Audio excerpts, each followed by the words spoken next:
You have to be tougher than tough, so that when tough read become tougher, you're toughest.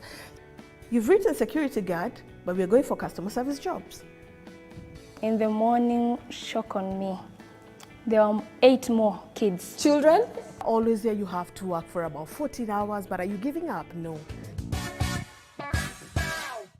Thanks for tuning in. Remember that you can always join the conversation via the hashtag #RealTalkWithTemima on Facebook, Twitter, and on Instagram. Today's topic is a very important one because we'll be delving very deeply into the issue that is youth unemployment in Kenya, and sometimes what young people consider to be the solution, and how, if you're not careful, you could actually find yourself in modern day slavery. So please help me welcome my first guest, Rose Okello. Rose has worked abroad, and she says for her the experience was painful and one that she hopes nobody ever has to go through. Please help me welcome Rose.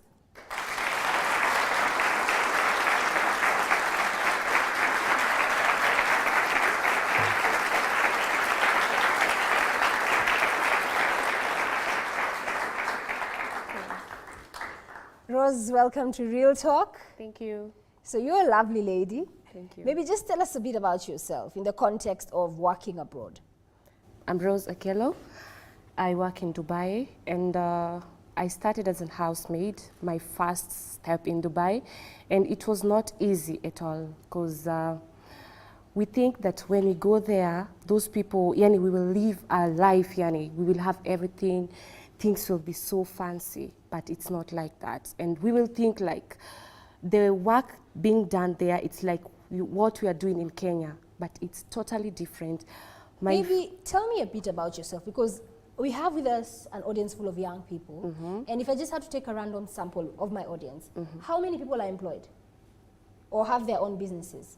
Who is, show of hands please, who is presently looking for employment? Job searching?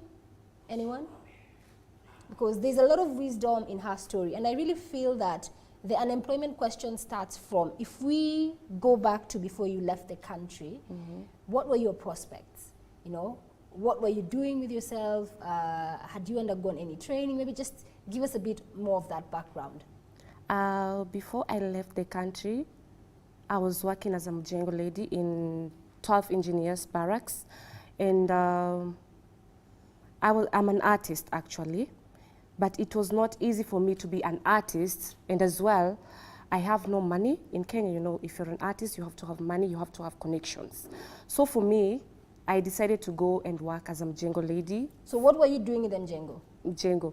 I used to carry stones, because when you go there, that guy will be like, wewe utafanya kazi kweli? And for me to prove to them that I can work, I used to tell them, usinione vile niko hivi, udhani siwezi fanya kazi. So I could work, nikipewa mawe, ile yenye kiwango cha wanaume, nitabeba. So ningebeba mawe, ningefanya everything kenye inafanyika pale, ndio nisifutwe the next day nisiambiwe, you're not supposed to come to work. And how old were you when you started?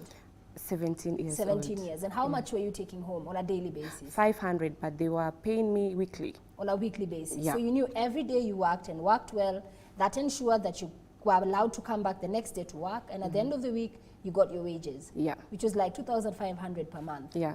So at which point did you now start exploring the idea of like, mayhap I should consider working elsewhere? Where did that idea come from? So the contract ya mjengo iliisha. So I went to stay in Kawangware with my cousin.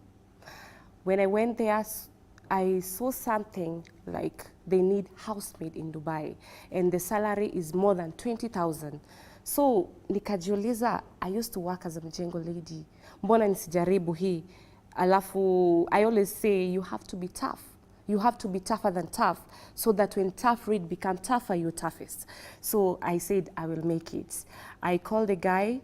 He directed me where I should go. I went to the office. This thing you just saw somewhere on a wall, plastered. Yeah. Those 2 stickers we see when we are walking. Yeah, it was written housemaid jobs in Dubai, 20,000 salary plus. So I was like, it's interesting. So for me, I thought it's like Kenya. You will wake up in the morning, wash the house, then blah, blah, blah, and then you'll relax. But it was totally different. It was totally different. ningefanya kazi kama umbwa, but for me, I knew what took me there. I knew my aim, and I knew that I'm not going to be a slave for long. That is just a stepping stone. So when you go back to what took you there, you went, you applied at the agency.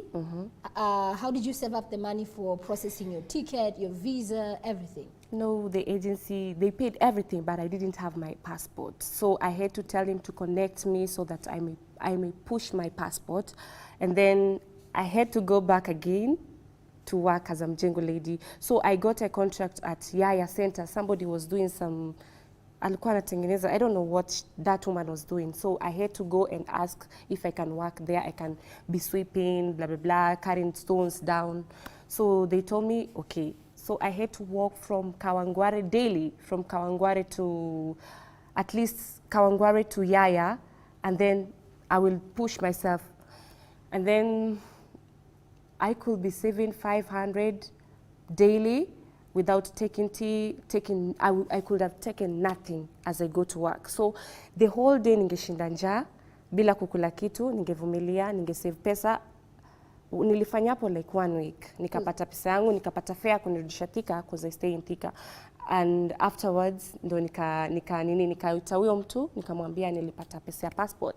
So I think I'm good to go. Then akani connect, nikaenda nika-apply passport. He did that for me actually. Nika-apply, and then afterwards, after three days, passport yangu ilitoka. Nikapata sponsor, akaniita, nikaambiwa the way I will be working. Ukapata sponsor kiaje? Unajua siku hizi kusema ukipata sponsor. My boss, okay.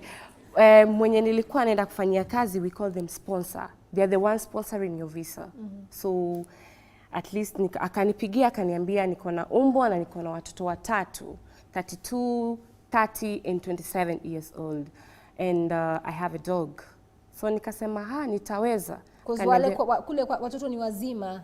Actually, ni watu wazima, hata si watoto. Definitely you think ni watu wazima, but for me I prefer kufanya kazi na watoto kuliko watu wazima, kwa sababu zile vituko watafanya zitakukera yani. But you didn't know that when I didn't know. Me, I was like, you know, big dreams. For those people are telling me, ukipata po watoto usiende, unaona utateseka, watoto Waarabu wanasumbua. I'm like, nimepata watu wakubwa. I went, I was taken to the house, nikapata umbwa. Nyeusi, yani what I saw, I was like, no. Alafu nyumba ilikuwa kubwa, nikakaribishwa tu vizuri, nikapewa juice, everything. So I was like, this is the life I want. Umekaribishwa kama mgeni. Yeah. So afterwards, the next day, I was given something to dress because I was told I have to dress the way they want. Nikapewa nguo zangu kubwa, nikavaa. So I was trained with the lady who was there. She was leaving to Philippines. Nikafunzwa, and I was like, this is not how we are working in Kenya. We just do kachara things and kalas. So the lady was like, you have to do like this because madam will shout at you. You know, it was not easy. For 1 week I was with that lady. After she went to their country, Philippines, I was alone. So I would, unajua ukifunzwa kitu, si lazima ushike yote, kuna zingine umesahau. So kuna siku fulani nilisahau kuweka maji ya umbwa kwa sababu from 6 to 12 you're working. So that's working literally. Working. And ukiosha vyombo, you'll be called. Rosa, you have to run stairs, kupeana remote, maybe in kupeana remote ama kuleta maji or something. Hizo vitu ndogo ndogo. For them, they just have to sit and ni wewe. Hata wakiwa wakumi, hata wakiwa na wageni, it's you. Yeah. So hiyo time alikuja, ametoka nje, ametoka shopping. And for them, they do shopping weekly, vitu nyingi. So she called me outside. I went and picked. That's the madam of the house. Yeah, I went and picked the shopping and kept on the table because you have to sort them, keep them everywhere, you know.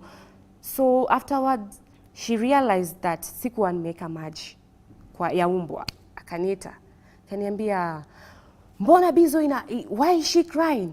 Why? Rosa, why? I'm like, I don't know. And then, why water is not here? Why no water? I'm like, madam, right now I've just come and I will do that. Don't worry. And she told me, peleko maskini kwenyu. I really cried, you know, I didn't expect that. She said it in English? Yeah. You take your poverty to your mama. Go cry to your mama. Move. I'm like, she will just come, give you some work. You know, for them, it's normal to them. They will throw their pants. It has blood, it has anything, but you have to wash. You went there to work. And if you don't do that, they will just call you names. And I used to avoid that. I know what took me there. And what I wanted is like, after 6 months probation, I will look for another job.